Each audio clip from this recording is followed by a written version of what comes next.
Well, it's no surprise that the ISA has been the Olympic governing body for many years now, but guess what? We have the man who created everything, Fernando Aguerre. Congratulations, we're in Tahiti, my man. Paris 2024, is it everything you've expected so far? No, it's way more. It's way more than I expected. You know, you think about Tahiti, it's getting to Tahiti is difficult. Convincing all the stakeholders was difficult. Managing anything so remote is difficult. But I think there is a sense of, it's like an embassy of surfing, no? Right. Tahiti, Tehupo, because we're not just bringing a competition, we're bringing what you see here. The camaraderie in the water, the camaraderie in the beach, teams hanging out together, people talking, people hanging out. And the dream always include the brotherhood / sisterhood. But many competitions don't have that. And, you know, I mean, there are examples, tons of examples of competition, athletic competitions, where the reality is just people go, you watch, and then they leave, and that's it. People stay here. You know, I was right now watching the webcast, and it was 2 people from the American team, Kanoa from the Japanese team, and 2 people from another team. They were in the little tower on one of the boats, hanging, chatting, laughing, seeing a former silver medalist that instead of going, leaving, pissed off because he didn't make it to the next round, stay, hung out, and enjoy it. That talks a lot about our culture, no? Supporting his own teammates too, which is another major thing. But it talks as well. about also about our culture, the way we are, you know, what brings us together in this sort of United Nations of surfing, like I like to call it. No? So you mentioned the word dream a little bit ago. Was there ever a point in time, Fernando, where you were willing to give up on the Olympic surfing dream? Of course. I think like every other day. You know? It's like, you know, when people, your brother, your partners, your friends, your significant others tell you, this is never gonna happen. And I think, you know, it's, I mean, there were days in which I would wake up in the morning and I would realize that there was so many hurdles and that it was basically impossible. And that maybe everybody was wrong. Maybe I should like, just go surfing, you know?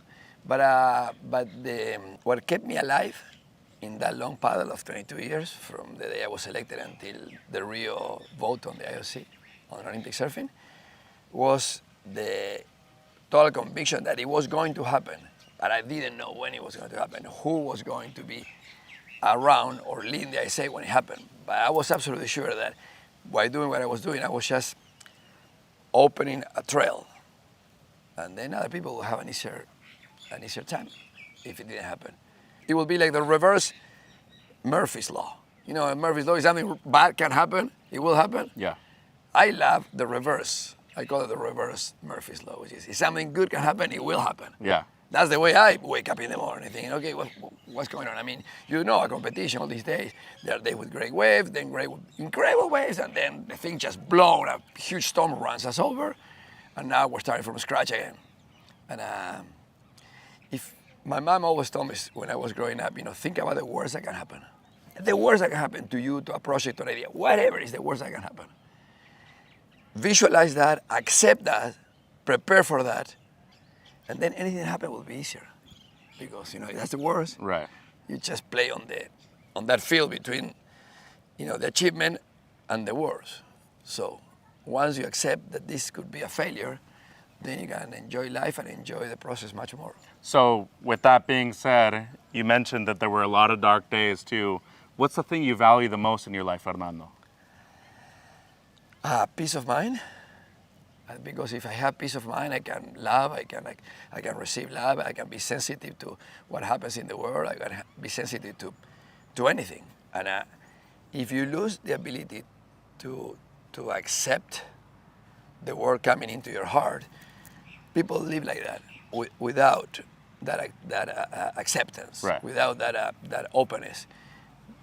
If you open, you will open to bad things, but you will also be open to good things. And if you shut down the let's say the shutters in your window in your house, sure you won't have you will have darkness to sleep, but at one point you need to open up, because I was going to live in darkness. And I don't want to live in darkness. I think my most important feeling or drive is hope. I'm not the optimist. thinks that everything is going to be good, no worry.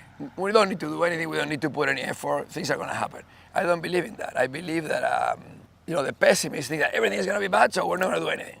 Why try if it's going to be bad? My word is, what I like to say always is that I'm a pessimistic but proactive pessimist. So I use what my mom told me, which is how bad it could be, but then I work out of the pessimism, out of the darkness. And it's every day. Sometimes we all have that. Sometimes you don't want to wake up, you don't want to get out of bed. You're like, I'm not one to fall into depression or despair or whatever, but there are days that you feel like, the obstacles are so huge. I say, this is just a waste of time. But it's not. Because failure after attempting something is much better than failure after not attempting something.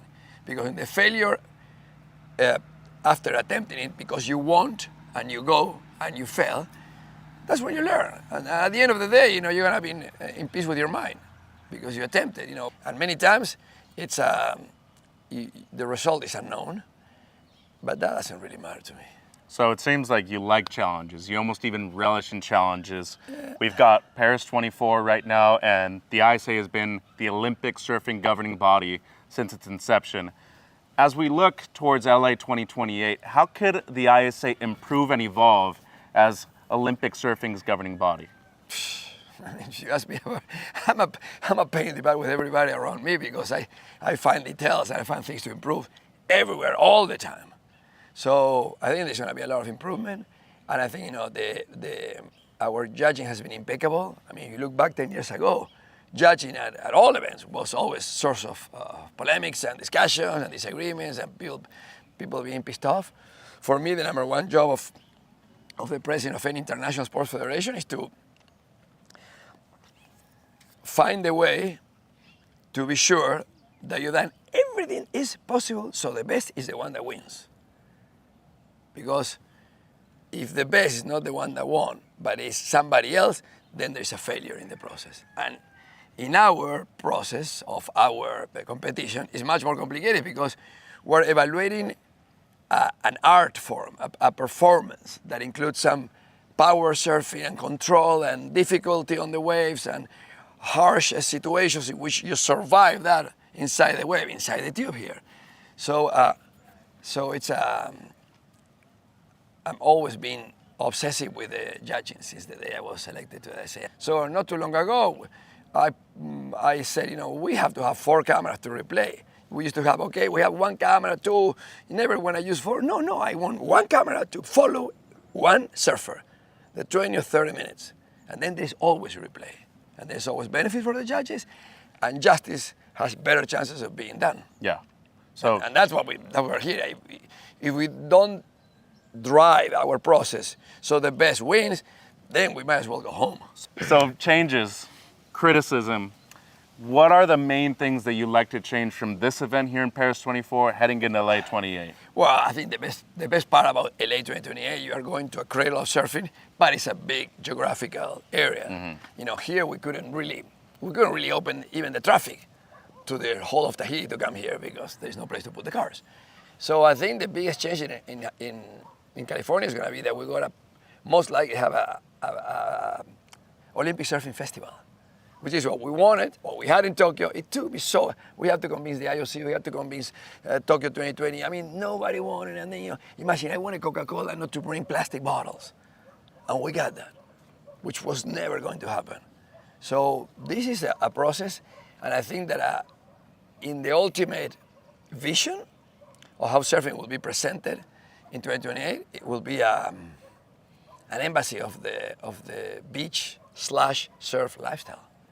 And that is, all the good, environmental things, humanitarian things, bring people that, we're talking about, parasurfing was not accepted for the games, for the Paralympic Games in 2028, much to my sadness and disappointment.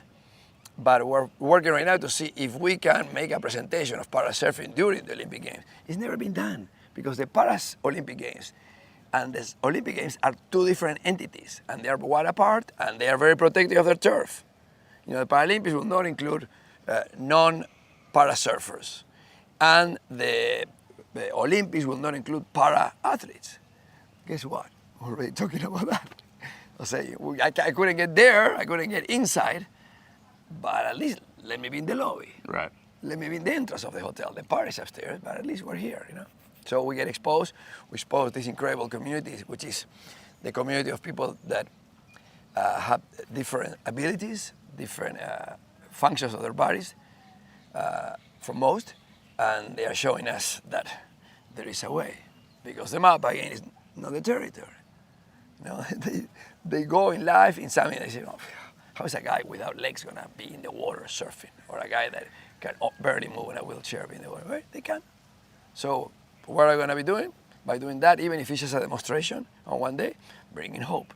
And if you bring hope, like one Costa Rican parasurfer once told me, there was a little panel discussion before the first parasurfing. It was called Adaptive Surfing Competition in La Jolla in 2015. And somebody asked him, what is your hope, or what do you hope to bring back to Costa Rica from this experience here? And he said, my hope is to bring hope back to my community in Costa Rica.